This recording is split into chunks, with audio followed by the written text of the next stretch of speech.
Hello guys, welcome to Pakistani real reaction. तो कैसे हैं आप सब? उम्मीद है आप सब बढ़िया होंगे, मजे में होंगे, खुश होंगे, आबाद होंगे। हमारी दुआ यही है आप हमें चाहते रहे और मुस्कुराते रहे। मेरा नाम मुदस्सिर है। मैं मुबशर सुबह लेकर आ गए हैं एक और कमाल का वीडियो। नया दिन, नया कनाडा को झटका जो कि भारत दे चुका है। भारत ने दिया कनाडा को $700 मिलियन का झटका। कनाडा $700 पाँव के नीचे से जमीन निकाल दी है और कोई रिक्वेस्ट भी कनाडा की मान ली है। क्या हुआ, सारा कुछ इसके अंदर जानेंगे, बाकी बातें करेंगे बाद में। कनाडा अब बात करना चाहता है भारत से क्योंकि जलील बहुत हो चुका है। तो इनसाइड नॉलेज का वीडियो का लिंक मिल जाएगा डिस्क्रिप्शन में। तो स्टार्ट।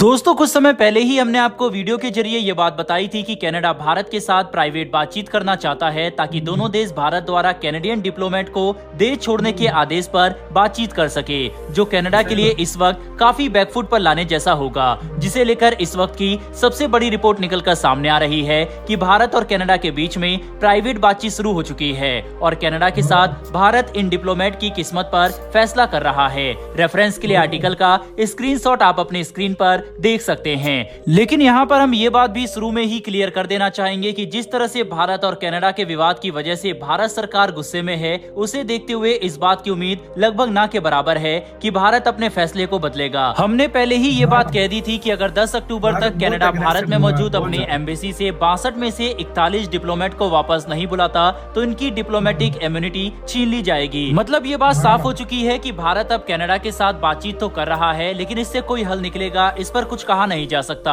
हो सकता है किसी बातचीत में कनाडा भारत को हरदीप सिंह निज्जर की हत्या में भारतीय एजेंट के हाथ होने का कोई सबूत भी दे, क्योंकि कनाडा ये बहाना बना रहा था कि वह सबूत इसलिए नहीं दे सकते क्योंकि इससे उनकी सुरक्षा एजेंसी के तौर तरीके खतरे में आ जाएंगे और कोई सेंसिटिव इंफॉर्मेशन लीक हो सकती है। लेकिन अब जब भारत के साथ प्राइवेट कमरे में बातचीत हो रही है तो कनाडा की सीक्रेट एजेंसी को ये सबूत साझा करने में कोई दिक्कत नहीं होनी चाहिए। दोस्तों, भारत ने कनाडा की रिक्वेस्ट को स्वीकार करते हुए बातचीत करना शुरू कर दिया है। यही अपने आप में बड़ी बात है, वरना जिस तरह से कनाडा के अंदर भारतीय डिप्लोमेट की सुरक्षा खतरे में आ चुकी है और भारतीय समुदाय को भी कनाडा में लगातार नफरत भरे अपराधों का सामना करना पड़ रहा है, उसे देखते हुए भारत को तो कनाडा के साथ बातचीत भी नहीं करनी चाहिए थी, क्योंकि अगर हम बातचीत करते तो इससे कनाडा पर थोड़ा दबाव कम होता। ऐसे में अगर भारत चाहता तो हम कनाडा पर दबाव बनाते कि वह पहले भारत विरोधी तत्वों को खत्म करे, इनके खिलाफ कोई बड़ी कार्रवाई करे, तभी हम बातचीत की टेबल पर बैठेंगे। पर अगर आपको याद हो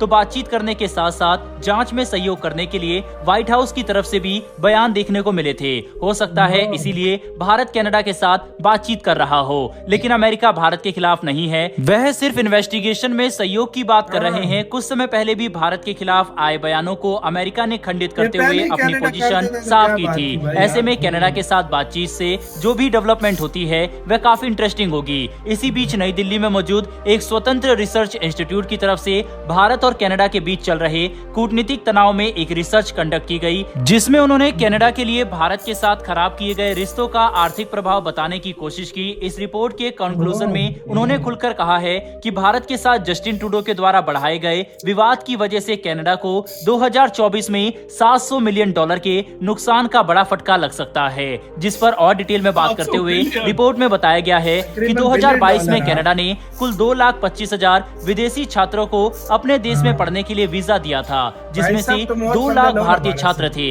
इतना ही नहीं बल्कि कनाडा में पढ़ रहे कुल विदेशी छात्रों में सबसे बड़ी संख्या भारतीय छात्रों की है। ऐसे में हर छात्र जहां कनाडा में $16,000 यानी लगभग 10 लाख रुपए खर्च करता है, उससे आप अंदाजा लगा सकते हैं कि अगर भारत से कनाडा जाने वाले छात्रों में 5% की भी गिरावट आई तो ये कनाडा के एजुकेशन इकोसिस्टम को कई मिलियन डॉलर का नुकसान करवाएगा। भारत से कनाडा पढ़ने जाने के लिए छात्र 3 महीनों को चुनते हैं, जिसमें पहला बैच जनवरी, दूसरा बैच मई और तीसरा बैच सितंबर में भारत से कनाडा जाता है। इसमें जनवरी में 1/3 विद्यार्थी लगभग 66,000 की संख्या में कनाडा पढ़ने के लिए जाते हैं, जिसमें गिरावट देखने को मिल सकती है, क्योंकि कनाडा के साथ भारत के तनाव को देखकर भारत में माता पिता काफी चिंतित है और अब वे अपने बच्चों को पढ़ने के लिए कनाडा नहीं भेजना चाहते। खास करके हिंदू और भारत विरोधी भावनाओं को बढ़ता देख कोई भी माता पिता नहीं चाहेगा कि उनके उनका बच्चा एक ऐसे माहौल में पढ़े जहां उस पर हमेशा आतंकवादी तत्वों की तरफ से हमला होने का खतरा बना रहे। ऐसे में कनाडा को 2024 में 700 मिलियन डॉलर का नुकसान हो सकता है, जिसमें एजुकेशन के साथ साथ व्यापार में हुए घाटे भी शामिल होंगे। भारत अब जल्द ही कनाडा से आयात किए जाने वाले सामानों को रिप्लेसमेंट खोज रहा है और इस बात में कोई भी शक नहीं है कि कई दूसरे देश भारत के लिए कनाडा की जगह लेने को तैयार हैं, जिससे कनाडा भारत के लिए और भी कम महत्वपूर्ण बन जाएगा। जिसका मतलब यह है कि भविष्य में अगर कनाडा फिर से भारत पर कोई आरोप लगाता है तो इससे हमें कोई भी आर्थिक नुकसान नहीं होगा। यही कारण है कि भारत कनाडा के ऊपर कोई भी एक्शन लेने से चूक नहीं रहा। बहरहाल दोस्तों, इस वीडियो में इतना ही। इन दोनों ही इंफॉर्मेशन के ऊपर आपकी क्या राय है, कमेंट बॉक्स में लिखकर जरूर बताइएगा। भाई प्राइवेट बात भारत ने शुरू किया, लेकिन साथ फटका भी लग गया कनाडा को। सिर्फ आप सोचो भारत का पावर, कि भारत के साथ सिर्फ ये 2-3 हफ्ते हुए हालात खराब हुए और 700 मिलियन डॉलर का फटका लग गया। सारी बात छोड़ो, मैं तुम्हें एक और बात बताता हूँ जो बड़ी कमाल की बात है। ये सिर्फ 700 मिलियन डॉलर नहीं है।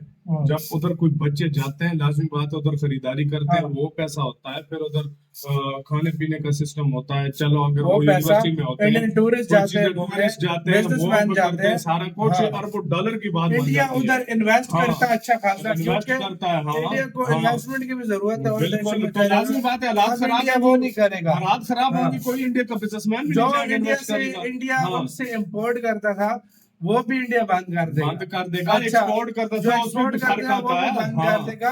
और वहाँ पे जो इंडियन कंपनीज थी वो भी वापस आ रही है। वापस तो आप खुद अंदाजा लगाओ कनाडा तबाह हो गया। लाजमी बात है तबाह। और कनाडा को अभी देखो ये झटके सहने के बाद उसको समझ आ सही गई बात है। वो ये हमेशा मेरी बात याद रखना, कोई कंट्री जब भी आता है ना वो थोड़ा नरम लचक दिखाए, समझो वो घुटनों पे आ चुका है। और जो उसने कहा ना कि हम प्राइवेट टॉक करते हैं, ये घुटने पे आ गया।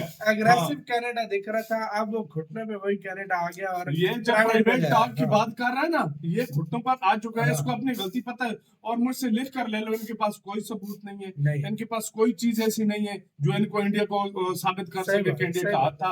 ये अब इसलिए कहते हैं प्राइवेट टॉक करो। इसके इंडिया की वजह से उनकी ओपोजिशन हर टाइम ठंडी रहती थी, अभी वो भी गर्म हुई है इनके ऊपर। वो भी कहते हैं ट्रूडो इस्तीफा दो। अपोजिशन का मैंने बंदा आज तक नहीं देखा। मैंने खुद नहीं सोचा था कि अपोजिशन ऐसे, लेकिन दबा के रखा हुआ है। अभी निकल गया हुआ है और वो ट्रूडो के पीछे हाथ धोए बगैर बैंड बजा के रखी हुई है उसने। सही बात ट्रूडो का तो करियर भाई भारत ने लगभग खत्म कर और दिया। मुझे नहीं लगता कि अगला इलेक्शन ट्रूडो जीत सके। मुझे नहीं लगता, क्योंकि ये भी मुश्किल से जीता था भाई। इंडिया से इंडिया से उन्होंने पंगा लिया। कोई छोटा मोटा इंडिया से जो पंगा लेता है वो बंदा बचता नहीं है। बचता नहीं है, यही बात है यार। चाहे दुनिया के कोई भी देश में कह लो, वो उसका जो है ना बुरे दिन शुरू हो जाते हैं जो इंडिया से पंगा लेता है। आपका गाइस इस सारे मामले के ऊपर क्या कहना है? भारत ने बात करके ठीक किया, गलत किया, कमेंट में लाजमी बताना। अपना बहुत बहुत गाइस ख्याल रखिएगा। तो यार